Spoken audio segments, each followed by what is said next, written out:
Hello boxing fans, this time is time for a prediction and I'm going all Latino now and I'm going for Lucas Matthysse versus Angel Martinez. See, I went all ethnic up in there and got the pronunciation right as well. I'm brilliant.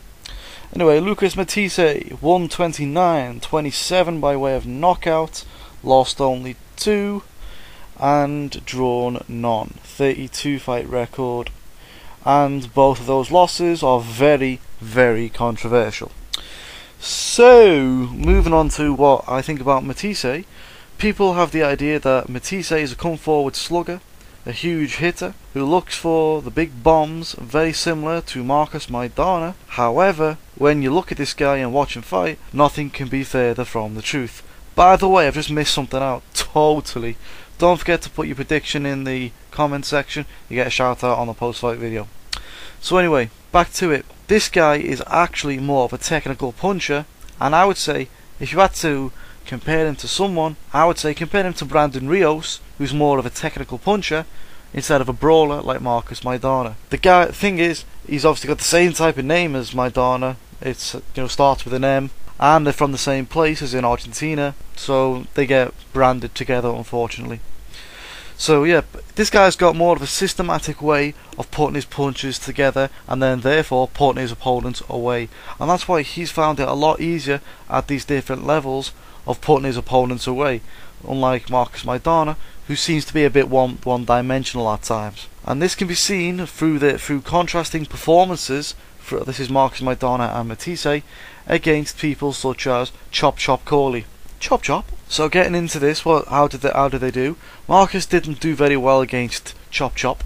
Even though he won most rounds, he couldn't stop his opponent, and when his opponents evaded the power shot, he basically didn't stand in front of him. That is right. What happened was he didn't look very good, and he didn't have a plan B. Hiccup. He didn't have great ideas on how to change it around. Whereas Matthysse sagely took Chop Chop apart, literally dropped him 9 times in 8 rounds. You see, he picks where to deploy his shots to great effect, and I would say maybe he is one of the greatest finishers in the 140 division. You see, now he's unfortunately also the most unlucky boxer in the 140 pound division. You see, everyone sooner or later gets robbed. If you fight abroad, eventually you're going to get robbed. And unfortunately he's been robbed numerous times. You see, in the Judah fight, Judah was on his bike the whole fight, and I would say the fight was really close, so it could have went either way anyway. But the knockdown for me was brilliant. You see, there was a tired Judah who was bobbing and weaving, and all of a sudden he just couldn't catch his breath, and he was like and all of a sudden it was move in Matthysse brought in 2 huge shots like a predator. And he picked the weak spots. It was brilliant. 2 hooks, one's the head, one's the body. Drop Judah, boom, it's over. You think Judah did get up and he started to fight back, but that's a 10-8 round, and I thought, to be honest, Matthysse may have won that fight. Move on. Alexander fight. You see, I want to get straight into this point straight away. How can you win 7 rounds and lose on points? And this is out of 10. His knockdown for me was great. He landed a big shot. He took Alexander right off his feet at one point, which was brilliant. He should have won that fight if it weren't for a hometown decision aimed at keeping the American on top, in my opinion. But that's another story for another day. He did brilliant in that fight, and he'll take that into this fight. He's always been consistent. He's always had that same type of style. He's always put the same type of work rate in. He's never had a dip. He's just been unlucky not getting the decisions against Americans in America. It happens. If he came over to England and he fought an English guy, I'm pretty sure eventually the same would happen here.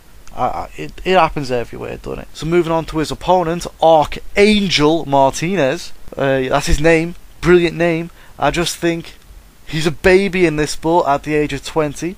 He's already got 17 fights under his belt.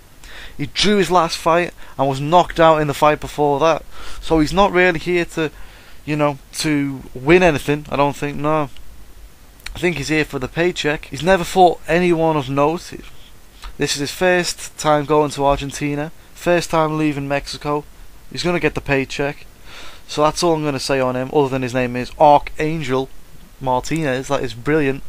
So anyway, the prediction, and I'm predicting an early KO for Lucas Matthysse.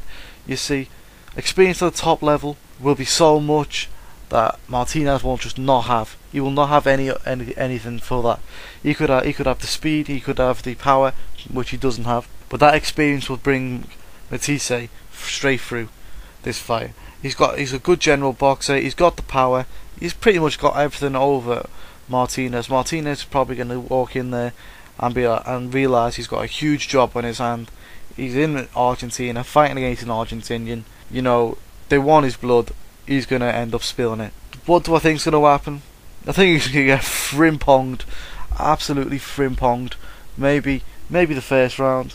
I'd say the first 4 rounds. Where did both go after it? Well, Martinez can go back to Mexico and do whatever he wants there. And Matthysse is looking for a huge big time money shot against Humberto Soto at £140, which I think is going to be a brilliant fight should it happen in late 2012.